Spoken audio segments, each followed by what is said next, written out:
주님께서 여러분과 함께 마르코가 전한 거룩한 복음입니다.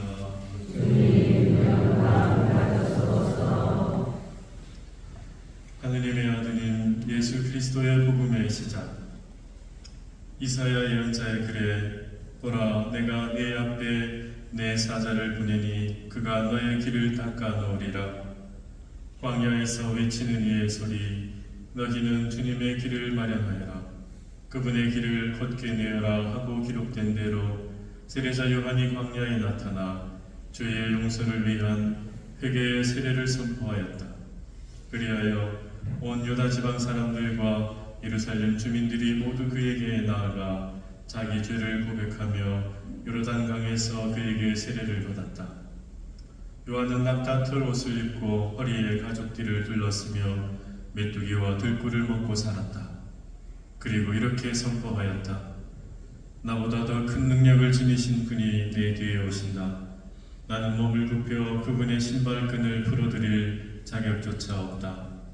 나는 너희에게 물로 세례를 주었지만 그분께서는 너희에게 성령으로 세례를 주실 것이다.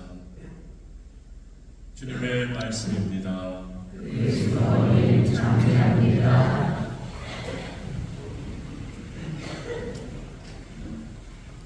참 예수님, 오늘 저에게 시간을 조금 주셔서 오늘 금수에 드려야지 하는 말씀 좀 챙겨드립니다. 사제관에서 이렇게 내려오는데 창문 밖으로 학산이 이렇게 보입니다. 주일 여기 사람들이 이렇게 지나다니는 게 보이더라고요. 그래서 저분들은 건강을 위해서 이 시간에도 저기를 다니시는구나 그런 생각을 하면서 우리 교우분들은 그래도 영의 건강을 지키시기 위해서 이게 오시는 분인데 제가 쓸데없는 소리는 하지 말아야지, 잔소리가 되지는 말아야지 그렇게 생각하면서 유사를 준비했습니다. 오늘 복음에 우리는 마르코 복음의 시작을 들었습니다. 그런데 그 시작점에서 드러난 인물이 세례자 요한이라는 분입니다. 세례자 요한은 예수님과 참 닮으시면서도 또한 다르신 분인데요. 하느님의 일을 한다는 점에서 똑같은 분이시지만 그러나 이분은 물을 쓰시는 분, 그리고 예수님은 불을 쓰시는 분입니다. 물을 쓰시는 분은 물로 씻으시는 분입니다. 묵은 것을 쓸어내시는 분입니다. 불을 쓰시는 분은 사람을 일으켜 세웁니다. 물로 깨끗해진 사람을 불로 일으켜서 살아 움직이게 만드는 분이 예수님이라 할 수 있습니다. 그리하여 물을 쓰시는 분과 불을 쓰시는 분을 우리는 함께 보게 되는데, 사실은 주님께서도 물 쓰시고 불 쓰시고 다 하시는 것은 마찬가지입니다만은 이 대림의 가운데에서 우리는 물 쓰시는 분의 그 일을 한번 보아야 합니다. 묵은 것을 지워버리고 쓸데없는 것을 무너뜨리는 분, 예수님께서 우리 삶을 저 성전을 무너뜨리라 그리고 내가 3일에 일으키리라 하신 것처럼 우리는 무너져야 일어날 수 있기도 하는 것이죠.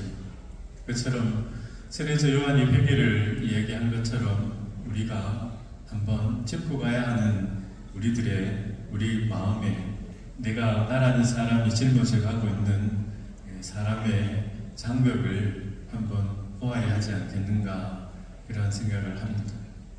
우리가 그렇게 얘기를 하죠. 하느님 은총에 우리 삶을 의지하고 의존도 하지만 그러나 우리가 아무것도 안 하고 하느님의 은총이 언제 오나 하고 기다리는 사람들은 결코 아니다. 우리는 진인사 대천명하는 내 할 일을 하고 내가 하느님을 영접할 수 있는 그 준비를 하는 사람들이어야 하지 않는가. 특히 이 성탄을 기다리는 이 시점에 우리가 여러 가지 잔치를 준비하고 행사를 준비하고 이 시절의 기쁨을 준비하지만 그러나 정작 그날의 주인공이신 예수님이 어디에 계시는가? 주님이 누구이신가? 주님은 누구와 함께 우리를 만나러 오시는가를 알아보지 못한다면 우리는 그 잔치의 주인공을 잃어버리고 잔치를 벌이려는 실수를 하게 되지 않는가 그런 생각을 하면서 오늘 두 가지를 한번 보았으면 합니다. 우리 마음속에서 벌어지는 두 가지 일, 우리가 사람을 바라보는, 특히 내 자신을 바라보는 두 가지 이면을 한번 찾아볼까 합니다. 그 첫 번째는 사람이 갖고 있는 모습입니다. 우리 자신의 모습이지요. 왜 우리는 모순 덩어리일까? 우리 마음속에는 선한 면이 있는가 하면 어두운 면이 있더라. 그런데 우리는 그 둘 사이를 왔다 갔다 그리는 존재이지만 사람들 앞에 섰을 때는 그런 갈등이 없는 것처럼 멀쩡하니 우리가 우리 얼굴을 드러냅니다. 그래서 우리는 우리 자신의 인격을 페르소나라 그러잖아요. 페르소나라는 말 자체가 원래 가면이라는 뜻입니다. 우리가 퍼스널리티, 인격이라는 말을 써서 우리는 점잖은 사람들이라 하고 보여지기는 하지만 사실은 우리는 남에게 보여주고 싶은 대로 애쓰고 사는 사람들입니다.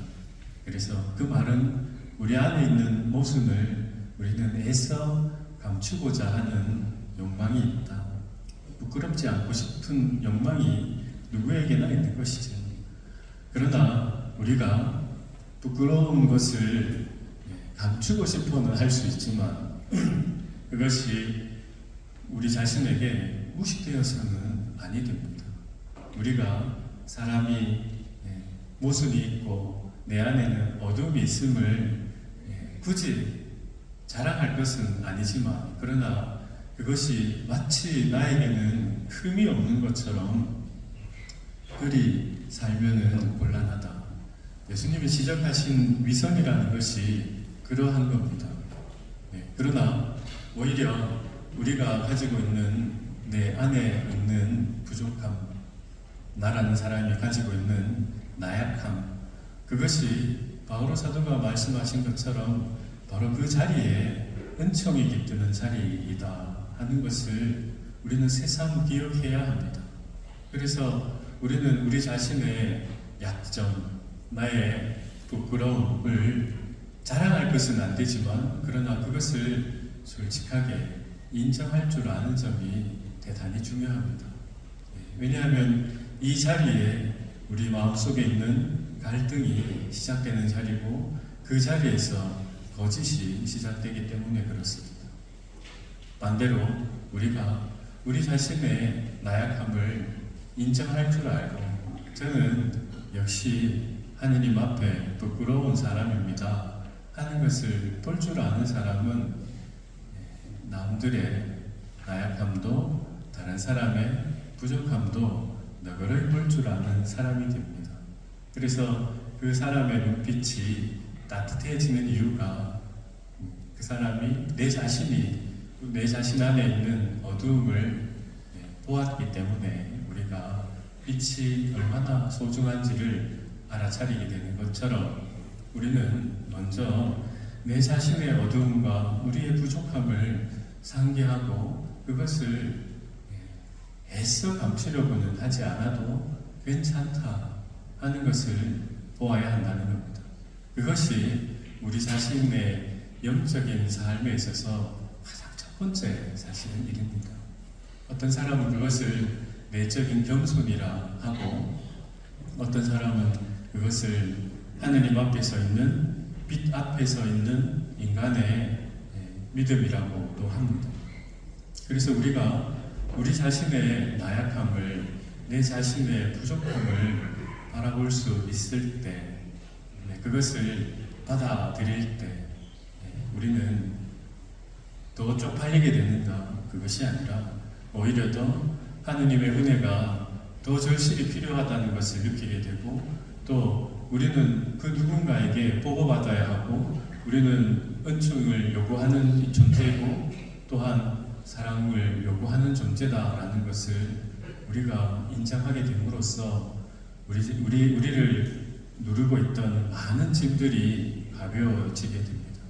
그러나 우리는 우리 자신의 어두움을 참 보기를 어려워합니다. 그래서 우리가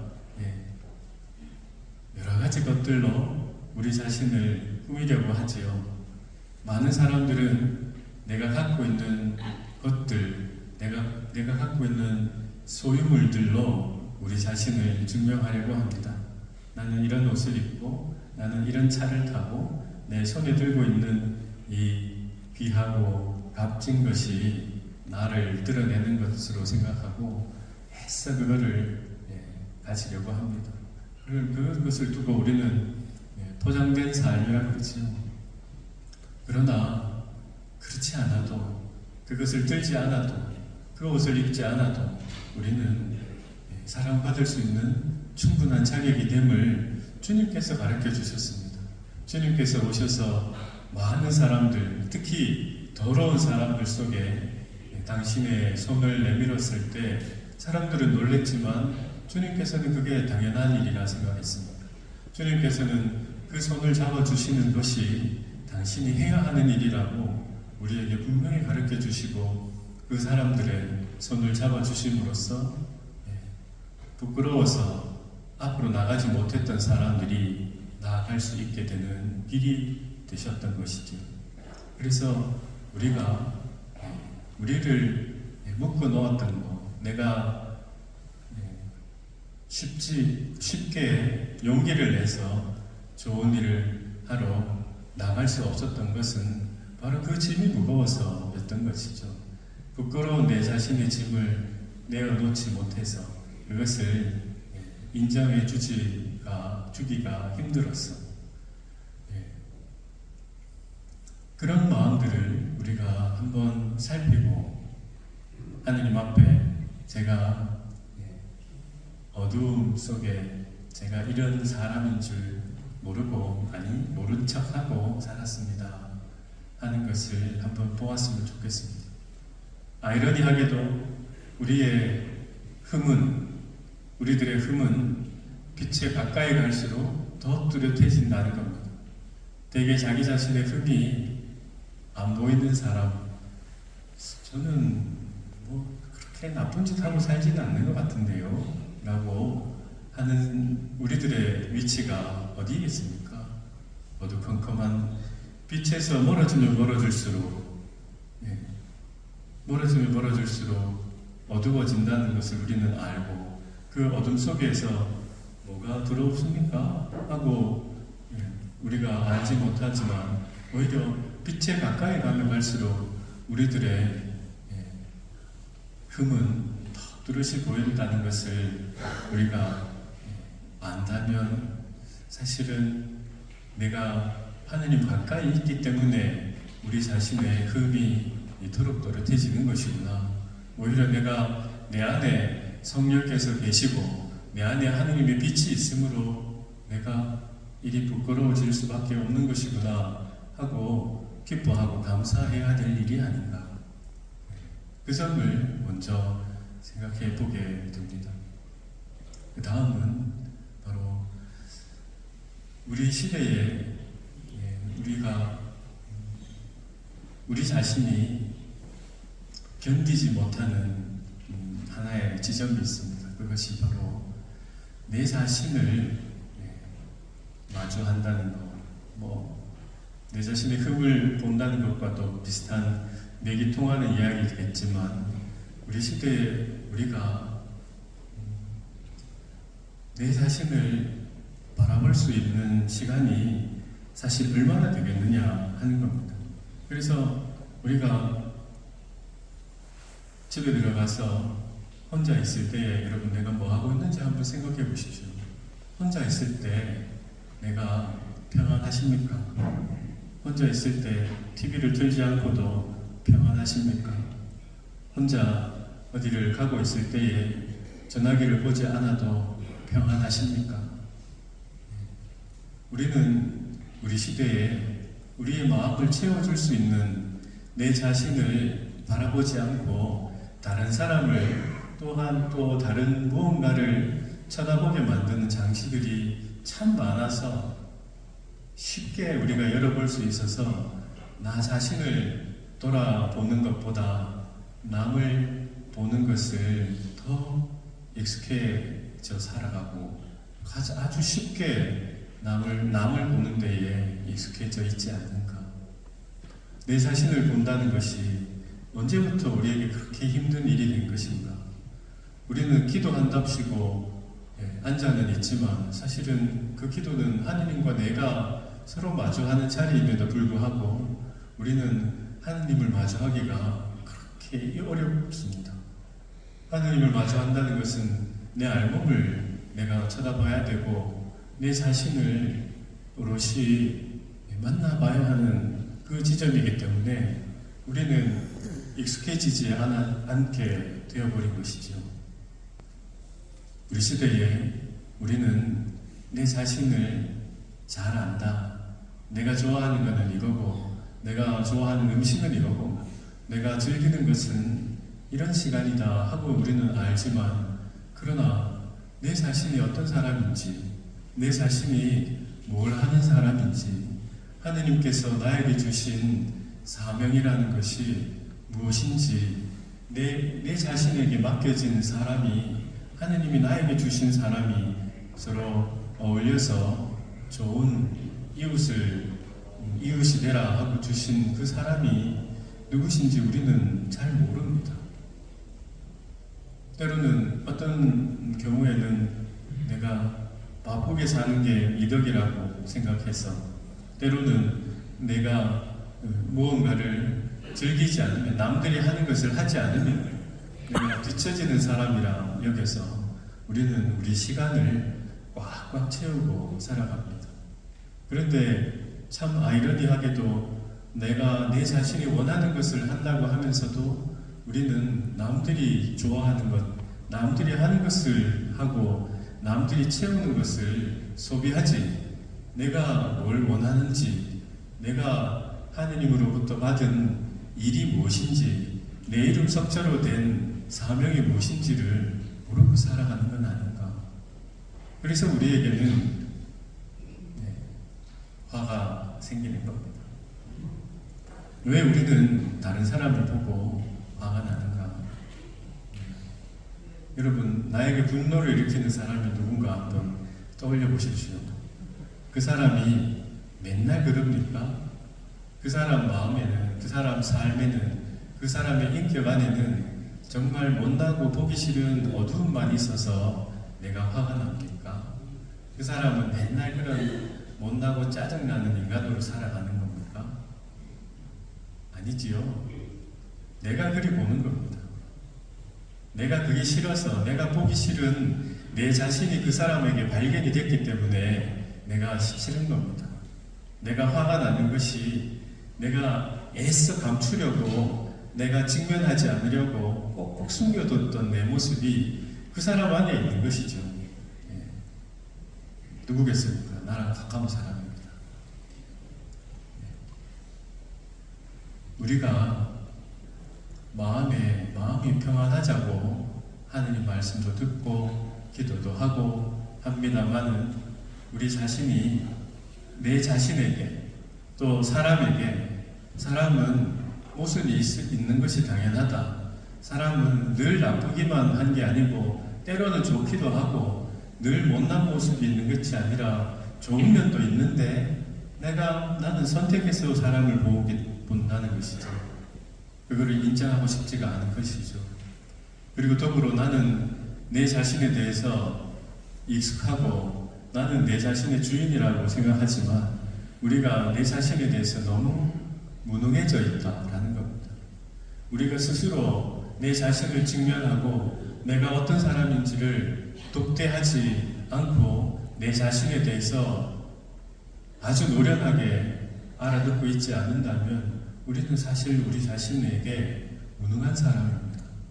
내가 나를 알고 나만큼 나를 잘 아는 사람은 없다고 우리는 여기지만 그러나 자기 자신의 내면을 하느님의 빛 안에서 정면으로 마주보기를 계속 싫어하고 안 보려는 습관을 갖고 살아가면 우리는 남들이 다 아는 내 자신을 모르고 살기도 하는 것입니다. 우리가 대부분 화가 나고 분노가 나고 미움이 생기는 지점이 내가 보기 싫어하는 내 자신입니다. 내가 포기했고 나는 아니야 하고 부정했던 내 자신의 조각이라는 것을 우리가 알아야 합니다. 그렇지 않고서는 우리가 화를 못 끊습니다. 그것을 원래 내 것인데 내가 내 것이 아니라고 하다 보니 그것이 남들에게 보이면, 특히 내 가족, 내가 사랑하는 사람에게 보이기 시작하면 그게 몹시도 싫지요.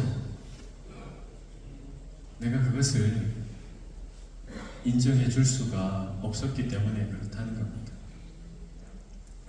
예수님은 어떻게 그 많은 사람들을 장벽 없이 만날 수 있었는가? 주님께서는 다 아시거든요. 주님께서는 우리가 이렇게 드밀고 있는 말꽃처럼한 예쁘고 참한 얼굴만 알고 계시는 분이 아니라 주님은 우리의 시궁창 같은 더러움도 다 아시는 분이기 때문에 우리가 좋을 때 주님 제가 준비가 됐습니다 했을 때 만나 주시기도 하지만 그렇지 않아도 내가 엎어져 있고 시궁창에 있을 때도 만나 주실 수 있는 이유가 그래 그것도 네 삶의 한 부분이고 그것도 내 모습의 한 부분이라는 것을 내가 이미 알고 있다. 주님께서는 그것을 이미 알고 계시기 때문에 우리의 죄를 용서해 주실 수 있고 이해해 주실 수 있고 위로를 하시고 계시는 것이죠. 우리도 마찬가지로 그러합니다. 하느님을 알아보고 하느님이 어떻게 선하신 분인 것을 알아듣는 데에는 우리 자신의 어두움을 우리가 보고 발견하고 주님 그렇습니다. 허나 제가 이것을 이길 힘이 없으므로 하느님의 힘이 필요합니다.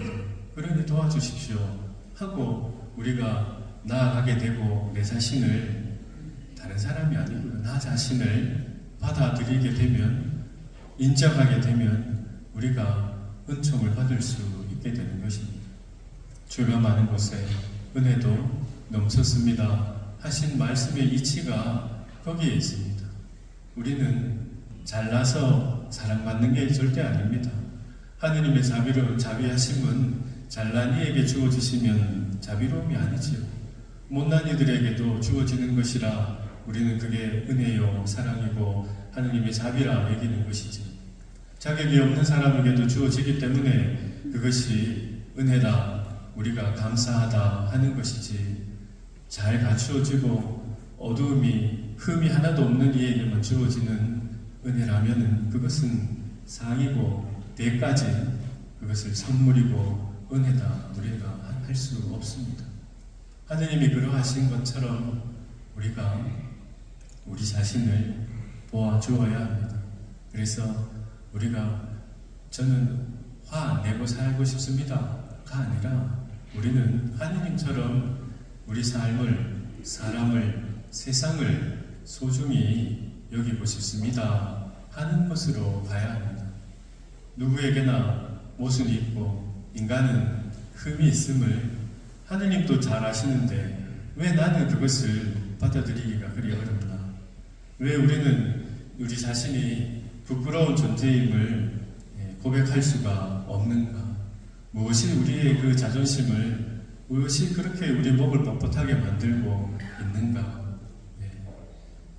그런 우리의 불안함을 하느님의 자비로움 앞에 내어놓을 수 있을 때 우리가 영접하다 하는 것이 가능해집니다. 우리 자신이 사람이란 그러한 모순 속에서도 조그만한 선을 행할 줄 알고 그런 부족함 속에서도 착한 말을, 착한 일을 할 줄 알고 어제는 저래 못났지만 그래도 오늘은 나을 수 있다 하는 열린 인간, 사람은 그렇게 하나로 굳어져서 매몰되는 게 아니라 사람이란 나아질 수도 있고 변할 수도 있고 성질이 변한다기보다는 그 사람이 환경에 따라, 삶에 따라, 시간에 따라, 내가 보는 그 사람의 지금은 그 사람의 밤일 수 있잖아요. 그러나 영원히 이 사람은 밤만 사는 게 아니라 아침도 살고 점심도 살 수 있다는 것을 내가 외면하지 말아야 한다는 겁니다. 동시에 나 자신에 대해서도 나의 시간, 지금 나의 시간은 장마식일 수 있다. 그러나 언젠가 내가 알 수 없지만 언젠가 나에게도 보송보송한 시기가 오기 마련이고 하느님은 우리 삶을 그리 만들어 주신 분이다 하는 마음을 우리가 가진다면 우리가 우리 삶에 대해서 흠도 있고 더러움도 있고 어두움도 있고 그것이 뒤섞여서 엉망진창이라고 여길 수도 있지만 그러나 우리는 내 삶에 대해서 희망을 줄 수 있겠다. 우리 자신의 그 어둠을 인정하고 받아들임으로써 내 자신의 알몸을 부끄러운 내 몸을 내 마음을 내가 바라보고 제가 그런 사람입니다. 주님 지켜주십시오. 제발 저에게 사람으로서 빛날 수 있는 제가 자격은 없지만 은혜를 비는 믿음이 있으므로 도와주십시오 하고 나아간다면 우리 눈이 밝아지는 겁니다. 그 사람이 하느님을 바라보는 눈을 얻게 되는 사람들입니다. 저력이라고 하지 않습니까? 저력은 밑에 있는 힘입니다. 그래서 어떤 분은 믿음을 밑힘이라고 얘기를 합니다. 우리가 가지고 있는 인간이 참으로 나약하고 때로는 멀쩡하다가도 때로 엎어지고 와그라노 하는 생각이 들 만큼 이상하리만큼 실수도 하고 자빠지기도 하지만 그러나 사람은 믿음이라는 저력이 있습니다. 하느님에 대한 변하지 않는 꿋꿋한 그런 믿음이 우리에게 있을 때 우리는 불안하지 않아도 괜찮다. 우리의 부끄러움을 오히려 은혜의 자리다. 우리의 실패를 또 다른 희망을 벌 수 있는 시간이다. 그렇게 여기고 살 수 있는 것이죠. 세상 사람들이 모두 다 무엇을 먹을까, 무엇을 마실까, 어디에 가서 놀면 좋은 사진이 나올까 하고 여기는 이 시기에 우리가 하느님이 어디에 계시는지 가난한 이들과 정말 춥고 서러운 자리에서 살아가는 사람들 속에 온기를 바라고 세상에 드러내고 싶지 않은 그 꼭꼭 쌓여져 있는 자리에 오시는 분이 우리를 기다리고 있는데 우리도 남들처럼 뭘 더 써야 하나, 뭘 더 가져야 하나 그런 눈으로 세상을 바라보기보다 이 시기에 주님이 계신 곳이 어딘가 어두컴컴하고 초라하고 가난한 자리에 오신다던데 그 자리가 내 안에는 어디 있는가? 내 마음속에 내가 남들한테는 부끄러워서 얘기는 못했지만 내 마음 안에 있는 이 가난하고 서러운 자리에 주님이 오신다니 참으로 기쁘지 않는가 하며 우리가 설렐 수 있으면 좋지 않는가 하는 겁니다. 이 시기에 내가 누구한테 뭘 해야지, 누구한테 뭘 받아야지 하는 보다 기꺼이 우리의 어두움 속에 문을 열고 들어오시는 분을 내가 맞이할 수 있다면 그분과 함께 나도 내가 나아갈 수 있는 이 삶을 내가 툭 하면 미워하고 화내고 저건 아니지 하고 부정했던 그 자리에서 여기도 꽃이 피는구나, 여기 이 자리에도 온기가 숨이 드는구나 하는 새로운 세상에 대한 기쁨을 함께 누리셨으면 좋겠습니다. 주님께서 아주 오래전 신문에 백화점 앞에서 발표 있는 청년을 이렇게 그림으로 만화가 있었는데요. 누구시오? 하고 그분이 예수다. 사람들 선물 사러 가는 그 사이에 치이신 예수님이 그래 엎어져 계시더라 하는 것을 묘사한 그림이 기억나는 시점입니다. 우리가 예수님 밟고 지나가고 싶어 하지 않는 것처럼 우리가 우리 마음의 준비, 내 마음의 가난함을 마주하는 그 시간이 있다면 왜 그래 짐승의 밥통이